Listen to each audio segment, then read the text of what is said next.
கரூரில் போய் 41 உயிர் போனதோடு இருக்கட்டும். இனி வந்து வேற உயிர்கள் போக வேண்டாம். தயவு செஞ்சு உங்கள் குழந்தைகளை எஜுகேட் பண்ணுங்க. அரசியல்வாதிகள் தோக்கவும் செய்வாங்க, ஜெயிக்கவும் செய்வாங்க.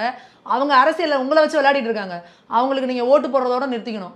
அதை தாண்டி ஜெயிக்கிறதும் தோக்கிறதும் அவங்களோட கொள்கை சித்தாந்தம். களத்தில் இறங்கி எப்படி வேலை பார்க்குறாரு. எடப்பாடி பழனிசாமி அவர்கள் வந்து 70 வயசுல 234 தொகுதிக்கும் 2 தடவை போயிருக்காரு. முதல் ஒரு இதுன்னு போயிட்டு வந்துட்டாரு சுற்றுப்பயணம். அதுக்கப்புறம் திருப்பி எலெக்ஷன் கம்பெயினுக்கு போறாரு. விஜய் அவர்கள் 234 தொகுதிக்கு வந்தாரா? எலெக்ஷன் கம்பெயின் பண்ணாரா? பண்ணல. கேன்சல் பண்ணிட்டு வீட்டுக்கு போறாரு. அப்போ வெயிலே ஆகலை. என்ன சொல்ற, பிகிலுக்கு வெயில் ஆகலை அப்படின்னு சொல்லிட்டு எல்லாம் கலாச்சிட்டு இருக்காங்க. வெயிலில் அவரால் நிற்க கூட முடியல. மக்கள் பிரச்சனைக்காக என்ன இறங்கி வந்து அவர் போராடுவார்.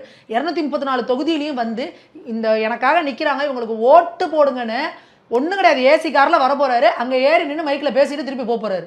அதுக்கே அவரால் முடியல அப்படின்னா நீங்கள் எப்படி தமிழ்நாட்டோட பிரச்சனைகளையும் ஒவ்வொன்றும் நின்று என்ன பண்ணுவார் அவர்?